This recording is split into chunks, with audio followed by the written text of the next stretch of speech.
So, mga sangkay, kahit ano talagang tago sa katotohanan, mahahanap at mahahanap pa rin po talaga ito.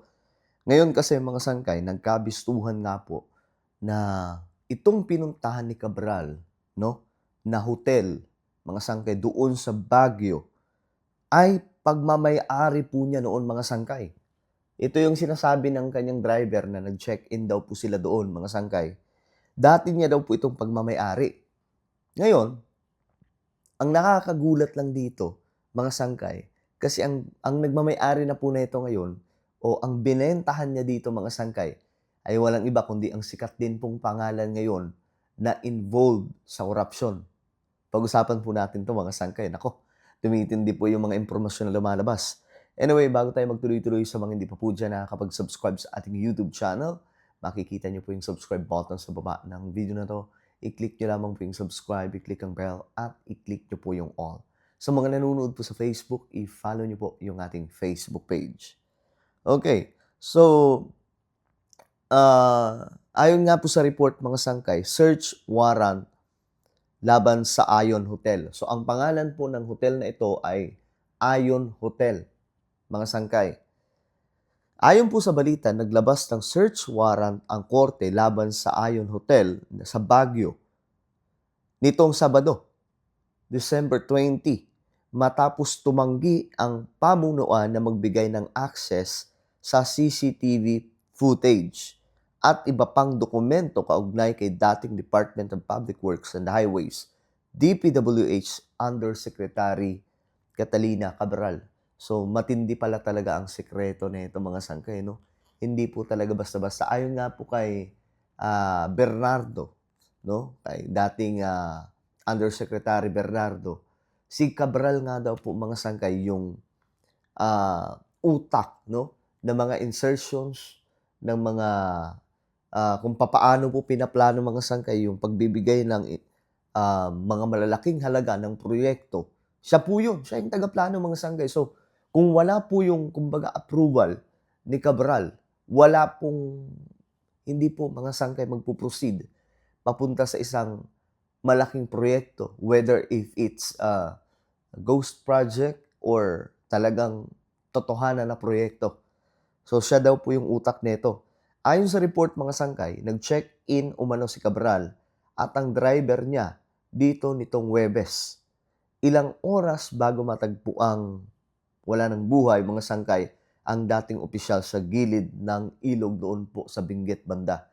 Ngayon mga sangkay, ang tanong dito, ano ang meron sa Ayon Hotel? Dito na mga sangkay nagkaalaman, no? Nagkabistuhan ng mga sangkay kung sino nga ba o ano nga ba ang meron sa Ayon Hotel na yan. Eto mga sangkay, nakakagulat lang talaga. Ayon Hotel once owned by Cabral, later sold to Eric Yap. Ibang klase, 'di ba, mga sangkay? Parang po tayo na para tayong nanonood ngayon mga sangkay sa isang ah, Korean series na ang dami po mga twist. Ayon po sa DILG Secretary, kanya po itong isiniwalat na ang hotel ay dati daw pong pagmamayari ni Maria Catalina Cabral. Mga sangkay. At doon po siya nagstay bago po siya pumanaw. So, binenta niya ito mga sangkay sa isang kongresista. In a radio interview, Remulla said Ayon Hotel was once registered under Cabral's name but was sold in 2025 to Eric Yap. So, ang tanong dito, bakit kaya binenta mga sangkay? Dahil ba nagkakaungkatan na ng mga baho mga sangkay? So, nakakaano 'to ngayon mga sangkay, nakakagulat itong mga revelasyon, 'no? Imaginin niyo mga sangkay ang titindi pala ng mga taong ito. Si Eric Yap, isa po 'yan sa mga nababanggit ngayon mga sangkay na mga buwaya sa ating pamahalaan. Remulla said, "The transaction establishes that Cabral and Yap had a prior business relationship." Sino si Eric Yap, mga sangkay? Siya po yung, kasama sa listahan ngayon sa posibleng maaresto at any moment. Isa po sa mga buwaya, mga sangkay na tinitingnan. Authorities have since secured a search warrant for Ion Hotel after its management initially refused to turn over documents and CCTV footage that investigators said could aid in determining the circumstances surrounding Cabral's death. Kasi, mga sangkay, itong Ion Hotel, since doon ang pinuntahan ni Cabral, gusto nga po makita ng pamahalaan kung ano talaga ang nangyari. Kaya nga po inautopsy, 'di ba? Yung una ayaw pa po ng ayaw po ng asawa ni Cabral na ipa-autopsy pa kasi yun na nga daw po yung asawa niya. Well, lumabas din naman po sa autopsy report na talagang yun yung asawa niya. But ang hotel, mga sangkay, na pinuntahan niya, since pag sinabing hotel, punong-puno po yan ng CCTV mula po sa lobby, actually mula sa entrance, puntang lobby, papuntang doon sa elevator, papuntang hallway, papunta sa kanyang kwarto, lahat ng yan punong-puno po ng CCTV. So they have access, mga sangkay, para po makita what was happened during that time na nag-check-in po sila kasama po ng driver. Ang problema, mga sangkay, itong Ion Hotel Management, ayaw po pumayag na magbigay ng CCTV footage. So dito na, mga sangkay, nagkaroon po ng problema itong mga doon kasi nagkaroon po ng search warrant, no? Na nag-serve ng search warrant para po sa Ion Hotel.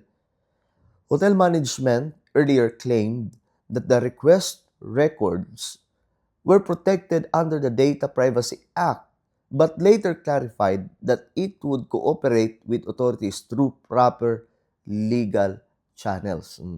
Kailangan pang pilitin, no? Kailangan pang dumaan. Alam niyo, mga sangkay, kaya ang lalim ng korupsyon sa Pilipinas.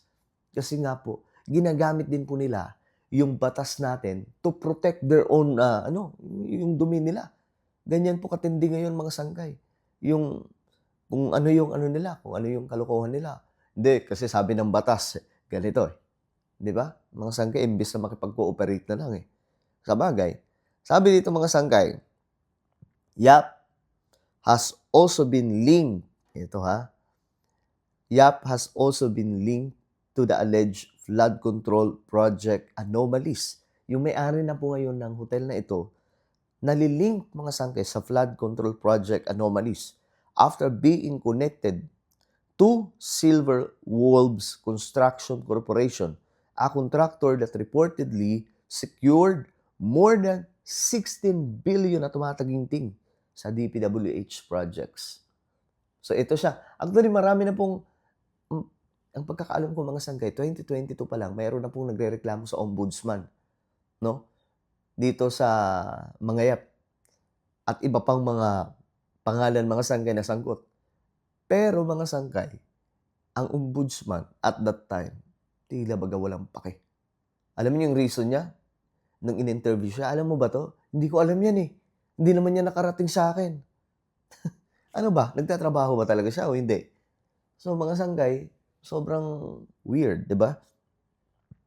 The lawmaker has denied any involvement in corruption-related activities. President Ferdinand Marcos Jr. earlier announced the court appeals had issued a freeze order on Yap's assets, including those linked to Silver Wolves Construction Corporation. So kasama po dito si Yap. So good luck talaga. So nakikita niyo, mga sangkay, yung connection mula po kay Cabral, kay Eric Yap.